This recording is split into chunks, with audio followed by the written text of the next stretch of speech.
Coba bayangin deh, kamu baru aja masuk ke kamar pasien di Jepang. Nah, di sekitar tempat tidur itu kan banyak banget benda-benda penting. Tahu nama benda-benda ini dalam bahasa Jepang itu langkah pertama banget loh, biar komunikasi lancar dan perawatannya aman. Yuk, kita kuasai bareng-bareng. Oke, tantangan kita hari ini jelas ya. Kita bakal hafal 13 kosakata kunci di sekitar tempat tidur dan kita coba lakukan cuma dalam 5 menit. Ini bukan sekedar hafalan biasa loh. Ini benar-benar jadi bekal utama kamu buat ngobrol dan kerja dengan lebih percaya diri. Ayo, kita langsung mulai aja simulasinya. Oke, kita mulai dari skenario pertama. Tugas kita sekarang adalah mastiin pasien merasa senyaman mungkin di tempat tidurnya. Nah, kita bakal kenalan sama benda-benda paling dasar yang ada di sana. Yang paling pertama dan paling utama tentunya tempat tidurnya itu sendiri. Dalam bahasa Jepang kita sebutnya beto, bedo. Gampang banget kan ingatnya? Soalnya ini dari kata bed dalam bahasa Inggris. Nah, ini nih pusat dari semua aktivitas kita nanti. Nah, biar makin nempel, pelafalannya harus pas. Coba deh, ikutin saya dengan suara yang jelas ya. Siap? Beddo. Sekali lagi, yang lebih mantap. Beddo. Bagus.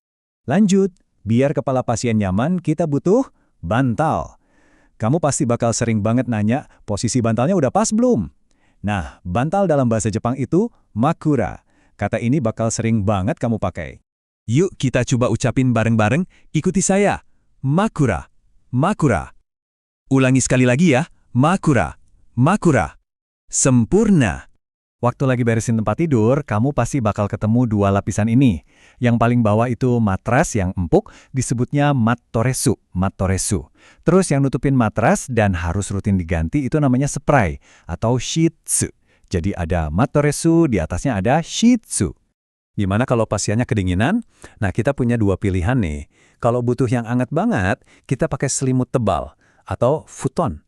Tapi kalau cuma butuh sedikit penghangat, cukup kasih selimut yang lebih tipis, yaitu mofu. Ingat ya, futon itu tebal, mofu itu tipis. Oke, soal nyaman-nyamannya udah. Sekarang kita pindah ke bagian yang krusial banget nih. Alat bantu dan perlengkapan keamanan. Kalau kamu kuasai kosakata di bagian ini, kamu bisa bantu mencegah insiden loh. Penting banget. Ini nih, peraturan nomor 1 sebelum ninggalin pasien sendirian. Kamu wajib mastiin pagar pengaman ini kepasang. Namanya saidoreru. Gampang kan dari kata side rail. Ini kosakata wajib buat keselamatan pasien. Karena ini soal keamanan, pelafalannya harus benar-benar pas. Yuk kita ucapin bareng-bareng.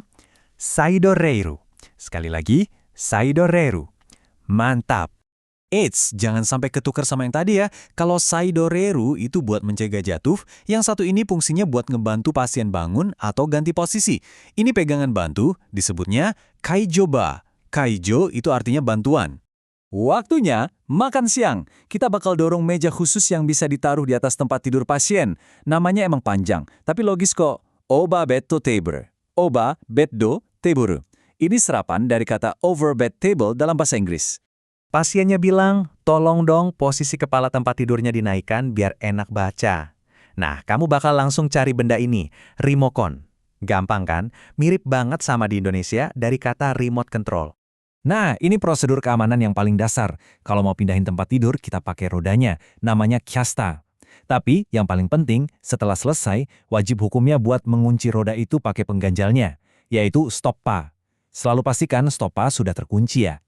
Baik, semua benda pentingnya udah kita kenali, sekarang waktunya latihan kilat. Anggap aja kamu lagi dalam situasi yang butuh respon cepat. Saya sebutin kosakatanya, kamu langsung ulangi. Siap ya? Ayo mulai. Bed.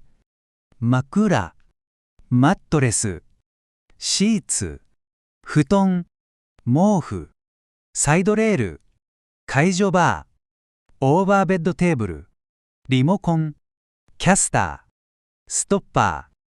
Dan yang terakhir, meja kecil di samping tempat tidur itu, yokatodai, shotodai. Wah, luar biasa. Oke, pemanasan selesai. Sebelum kamu beneran turun lapangan, kita cek terakhir dulu yuk. Saya kasih skenario singkat, kamu sebutin nama benda yang saya maksud. Ayo uji ingatan kamu. Pertanyaan pertama, kamu lihat spray pasien udah kotor dan harus diganti. Apa nama benda yang harus kamu ambil dari lemari? 3, 2, 1. Ya, sheets, sheets. Benar sekali. Pertanyaan kedua, pasiennya mau tidur. Biar aman, kamu naikin pagar di sisi tempat tidurnya. Apa nama alat itu? Betul. Saidoreru, saidoreru. Pertanyaan ketiga nih, pasiennya pengen duduk lebih tegak. Kamu ambil alat kontrol elektrik buat ngatur posisi tempat tidurnya. Apa nama alat praktis itu? Tentu saja, Rimokon.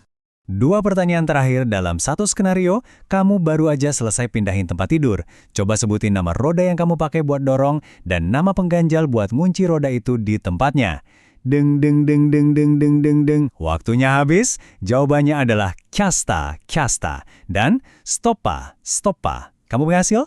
Hebat! Dengan 13 kata ini aja, kamu udah jauh lebih siap buat komunikasi di lingkungan kerja. Ingat ya, setiap kata yang kamu kuasai itu adalah langkah nyata buat ngasih perawatan yang lebih baik dan lebih aman buat pasien. Terus semangat berlatih ya, dan sampai jumpa di materi selanjutnya.